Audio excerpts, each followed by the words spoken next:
और जिस तरीके से शायद काम हो रहा है, इसी वजह से सुशासन भी है उत्तर प्रदेश में।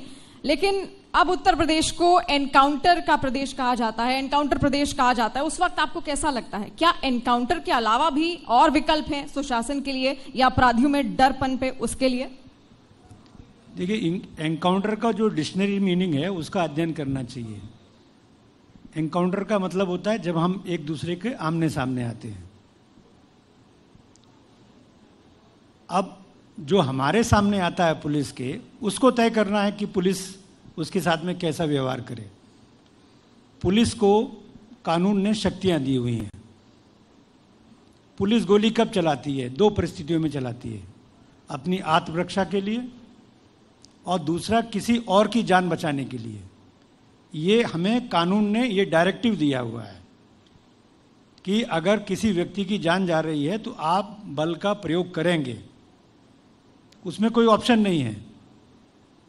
और उसमें मेरा साथी पुलिसमैन हो सकता है या जनता का व्यक्ति हो सकता है। अपराधी को तय करना है कि उसको हम कैसे हैंडल करें। अगर वो सरेंडर कर देता है, सामने आ जाता है, तख्तियां लेकर भी लोग आ जाते हैं, उनको तो पुलिस नहीं गोली मारती। लेकिन पुलिस के ऊपर जो गोली चलाएगा, तो हमारी ट्रेनिंग, हमारी सिखलाई ये है कि गोली का जवाब हम गोली से ही देते हैं।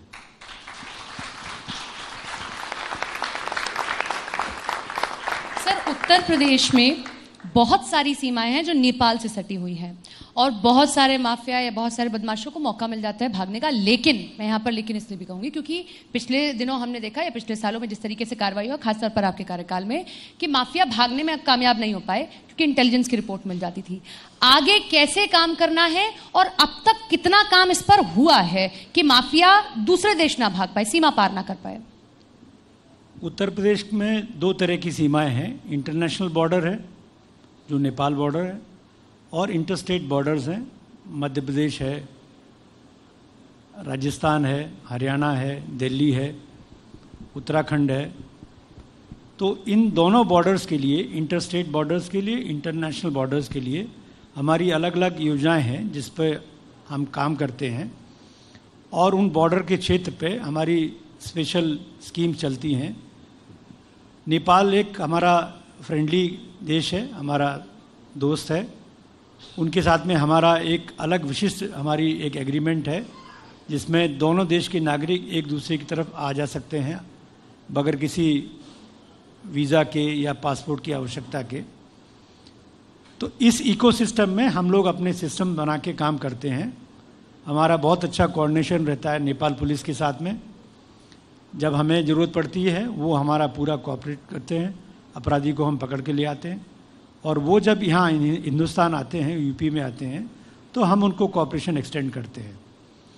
अब वो भाग के नेपाल न जा पाएँ, इसके लिए हमारी बहुत, अब इस सरकार ने एक स्ट्रॉन्ग सिस्टम ऑफ सर्विलेंस वो रखा हुआ है जिसमें हम लोग अपराधियों को सतत 24 घंटे उनको ट्रैक करते हैं।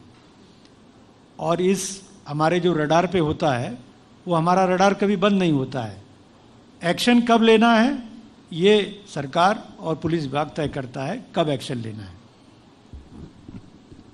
जी बिल्कुल, एनकाउंटर की यहाँ पर बात आई सर, तो एनकाउंटर के दौरान कई ऐसे पुलिसकर्मी हैं जो कि उसमें शहीद हो जाते हैं। तो ऐसे में उसके लिए क्या लगता है आपको, क्या टेक्नोलॉजी को आपको और ज्यादा विकसित करना चाहिए, उसका इस्तेमाल करना चाहिए, या ट्रेनिंग में कुछ कमी है उसको सुधार करना चाहिए? देखिए, पहली बात तो ये कि लड़ाई के मैदान में जब हम उतरते हैं तो हम ये उत्तर प्रदेश पुलिस का हर जवान, हर अफसर ये सर पे कफन बांध के लड़ाई में उतरता है।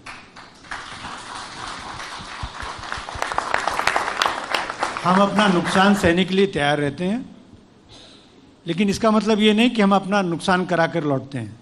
हमारी जो ट्रेनिंग है, इस सरकार में ट्रेनिंग के ऊपर बहुत ध्यान दिया गया है। कैपेसिटी डबल की गई है। पहले मुश्किल से 7-8 हज़ार पुलिसकर्मी एक समय पे ट्रेन हो पाते थे।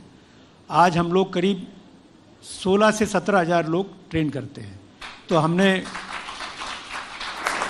कैपेसिटी बढ़ाई है और क्वालिटी ट्रेनिंग का इनपुट दिया है। इंटरेक्टिव क्लासेस हैं, इंटरनेट का इस्तेमाल है, साइमुलेटर्स हैं, बहुत अच्छे अच्छे क्वालिटी के साइमुलेटर्स हैं जिसमें हमारे जवानों को फायरिंग प्रैक्टिस पहले उस पर कराई जाती है, उसके बाद फिर फायरिंग रेंज पे उतारा जाता है। उनका आउटडोर इंडोर हर तरह की ट्रेनिंग जो है वो स्टेट गवर्नमेंट ने रिफॉर्म की है, और जिसकी वजह से अगर आप देखेंगे एवरेज निकालेंगे तो हमारा नुकसान अब कम हुआ है, लेकिन ये ज़ीरो हो जाए ये संभव नहीं है।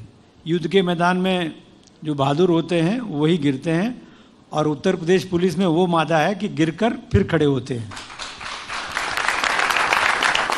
और बहुत सारे केसेस ऐसे रहे जिनमें हमने ये देखा। देवेंद्र जी, आज बहुत बड़ी हलचल है कि अतीक अहमद साबरमती जेल से यहाँ आ रहा है, उससे जुड़े बहुत सारे सवाल लोगों के मन में है, लेकिन सबसे बड़ा सवाल ये कि सरेंडर करने की कोशिश करते हैं फिर चले जाते हैं, इंटेलिजेंस भी आपके पास है, कैसे उस पर काबू होगा? माफिया राज पर पूरी तरीके से काबू होता है, लेकिन जब बुलडोजर चल जाता है तो फिर बाकी चीजें कह दी जाती हैं कि अभी क्यों आए, अभी क्यों बुलडोजर चल रहा है। He is just a ordinary criminal for us.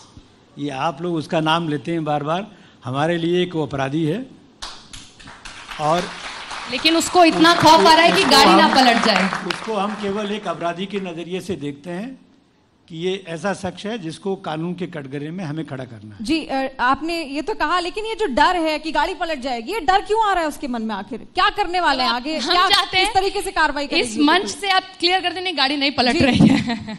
Uttar Pradesh की जो फ्लीट है वो मॉडर्न फ्लीट है, और हमारी गाड़ियां नहीं पलटती। जो पलटता है वो अपराधी पलटता है। तो 28 को मतलब जो सजा मिलेगी वो जेल से ही मिलेगी, उससे पहले कुछ नहीं होगा। हम खिला पिला कर लाया जाएगा पूरी तरीके से। हम पूरा आज जो उत्तर प्रदेश पुलिस वहाँ पहुँची है वो न्यायालय के आदेश के क्रम में पहुँची है।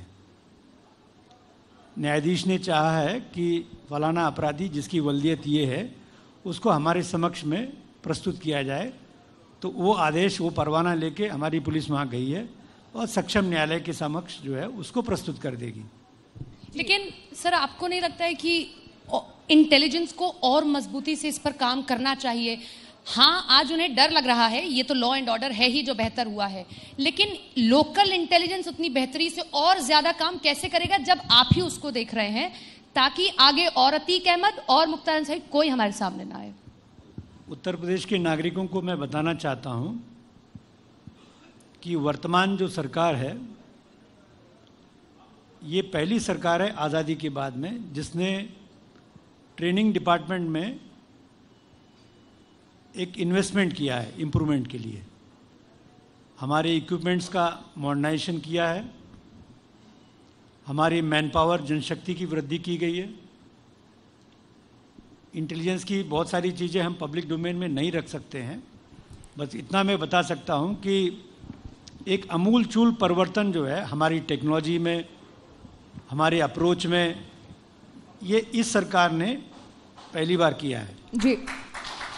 और 35 साल हो गए मुझे as a IPS officer.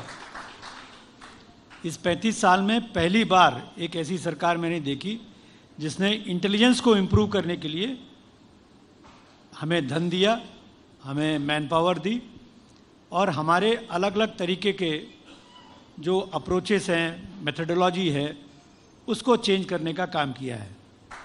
Ji, DS Shawn ji, intelligence लगातार इंप्रूव हो रहा है, टेक्नोलॉजी लगातार इंप्रूव हो रही है, ट्रेनिंग्स लगातार दी जा रही है, लेकिन सांठ गांठ जो होती है जेल के अंदर अपराधियों की और जो अधिकारी वहां पर हैं, इससे कोई मना नहीं कर सकता। क्या उसमें भी किसी तरीके की ट्रेनिंग की जरूरत है? उसको किस तरीके से देखते हैं, कैसे हैंडल किया जा सकता है?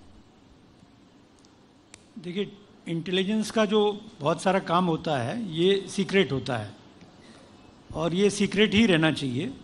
इसको हम पब्लिक डोमेन में नहीं डिस्कस करते हैं। इंटेलिजेंस के लोग न कभी सामने आते हैं।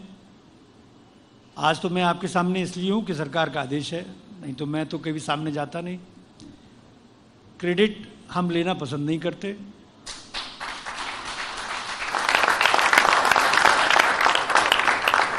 बस इतना मैं कह सकता हूँ कि जो ओवरऑल इम्प्रूवमेंट आप देखते हैं इसमें उत्तर प्रदेश पुलिस के कई डिपार्टमेंट्स हैं, सबका एक टीम के रूप में सहयोग है, और इंटेलिजेंस डिपार्टमेंट एक टीम का एक सदस्य मात्र है, और बाकी अन्य सभी टीम के सदस्य मिलकर एक अच्छा टीम वर्क किया है, जिसकी वजह से आज उत्तर प्रदेश की जनता को उत्तर प्रदेश पुलिस के ऊपर भरोसा है और वो ये जानती है, ये मानती है कि कभी कहीं अगर अपराध होगा या अपराधी चेष्टा करेगा तो उत्तर प्रदेश पुलिस निश्चित रूप से हमें न्याय दिलाने का काम करेगी। देवेंद्र जी, 31 मार्च को आपका कार्यकाल खत्म हो रहा है, क्या आप इसे मानते हैं कि अतीक अहमद को सबसे